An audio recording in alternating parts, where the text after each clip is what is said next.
Welcome back. और आप देख रहे हैं बाजार सवेरे। तो इक्विटी बाजार की बात हो गई ब्रेक पर गए उससे पहले, लेकिन अब फोकस थोड़ा सा चेंज करते हैं। कमोडिटी बाजार का हाल जान लेते हैं। हमारे साथ एक्सपर्ट्स भी जुड़ गए हैं जो आपको रणनीति बताएंगे। भूपेश शर्मा हमारे आज के मेहमान हैं। नमस्कार, गुड मॉर्निंग भूपेश जी, कैसे हैं आप? ठंड का हाल बताइए, कैसा है? जी नमस्कार मैम। ठंड का तो बहुत ही हमारे यहाँ, मैं बेसिकली बीकानेर में रहता हूँ। अभी टेम्परेचर 3 डिग्री के आसपास है, तो यहाँ अच्छी खासी ठंड है अभी। अच्छा, लेकिन चलिए, ठंड के साथ साथ यहाँ पर सोने चांदी की तेजी में जो गर्माहट है वो बरकरार दिखाई दे रही है। हाँ, और कितना अपसाइड?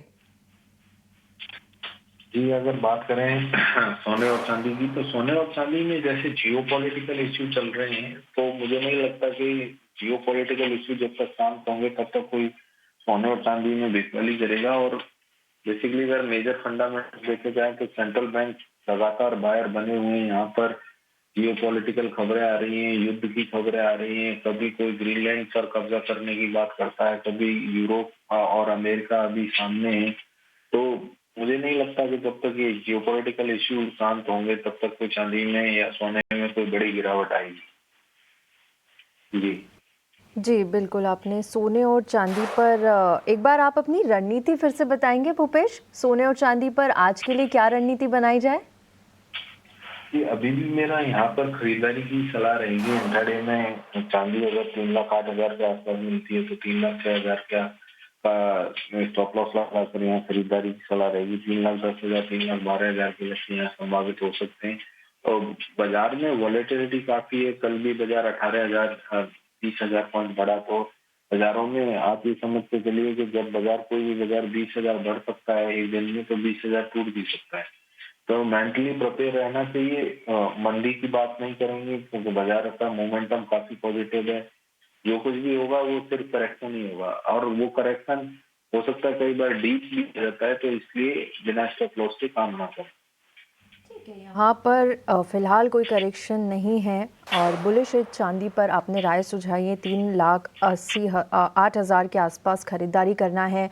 3,06,000 के नीचे का एक एसएल लगाना होगा और टारगेट्स यहाँ पर 3,10,000 से 3,12,000 तक के आप यहाँ पर एक्सपेक्ट कर रहे हैं चांदी के लिए।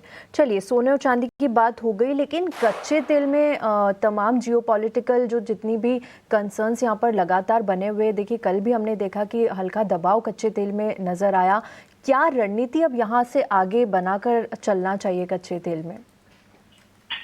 देखिए कच्चे तेल में ऑल ओवर अगर हम बात करें तो 5,350 एक अच्छा सपोर्ट लेवल बना हुआ है बाजार के लिए। मुझे नहीं लगता कि बाजारों में कोई बड़ी गिरावट संभव होगी। आज के सत्र में अगर मैं बात करूं तो 5,400 के आसपास अगर बाजार मिलता है तो 5,400 के आसपास बाजार में खरीदारी की सलाह रहेगी। 5,350 के नीचे का स्टॉप लॉस रहेगा। 5,450 5,500 के लक्ष्य यहाँ भी संभावित हो सकते हैं। कुल मिलाकर बिकवाली से दूरी बनाएं। चलिए, कुल मिलाकर क्रूड में बिकवाली से दूरी बनाइए, आपकी सलाह है। बेस मेटल्स में कोई रणनीति आपकी? बेस मेटल्स के बाजारों में अच्छी खासी पॉजिटिविटी है। विशेषकर कॉपर का बाजार, एल्युमिनियम का बाजार डायरेक्टली कोरिलेटेड रहते हैं। जिंक का बाजार भी सिल्वर से कोरिलेट करता है। तो यहाँ भी मुझे लगता है कि जो इंडस्ट्रियल डिमांड बनी हुई है ईवी में या कहीं भी या डेटा सेंटर्स में या और भी, तो मुझे लगता है कि बाजारों में यहाँ भी कोई मंदी की अभी हाल फिलहाल कोई संभावना नहीं है। बीते कल चाइना के डेटा आए थे, उसके कारण बाजारों में एक प्रेशर देखने को मिला था। तो मुझे उम्मीद है कि यहाँ आज भी खरीदारी की सलाह रहेगी। कॉपर में 1,295 के आसपास खरीदारी करें। 1,290 के नीचे का स्टॉप लॉस लगाएं। टारगेट की बात करें 1,300, 1,305, 1,310 तक भी संभावित हो सकता है। ठीक है, बेस मेटल्स में कॉपर आपकी पसंद है। 1,295 के लेवल पे आप खरीदारी सजा रहे। टारगेट यहाँ पर 1,300 से 1,305 तक के और एक एसएल लगाना होगा 1,290 का। तो कॉपर पर अपनी नज़र रखिएगा। लेकिन भूपेश जी, हम देख रहे हैं कि नेचुरल गैस में शानदार रैली नज़र आ रही है। कल भी हमने देखा था 12% की तेज़ी यहाँ पर नाइमेक्स पे दिख रही थी।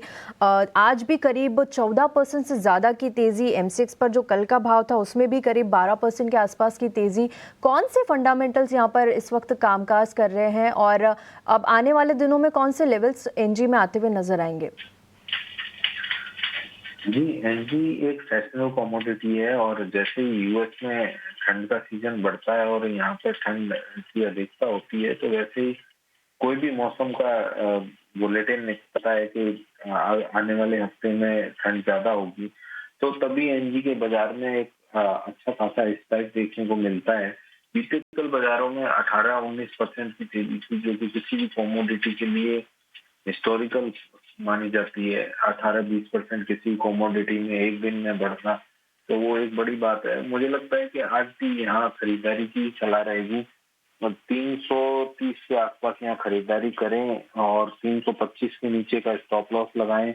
वैसे अगर बाजार की बात करें तो 333 के आसपास जनवरी वायदा बंद हुआ था और ये 328 के आसपास लेकर भी 320 का स्टॉप लॉस लगा सकते हैं इसमें, और 340 350 के लक्ष्य यहाँ भी संभावित हो सकते हैं। गैस में 325 के नीचे का स्टॉप लॉस, 335 से 340 तक का टारगेट आपने रेकमेंड किया है। भूपेश, शुक्रिया, आपने सुबह समय निकाला और कमोडिटी पैक में अपनी रणनीतियां बताई। शुक्रिया। लेकिन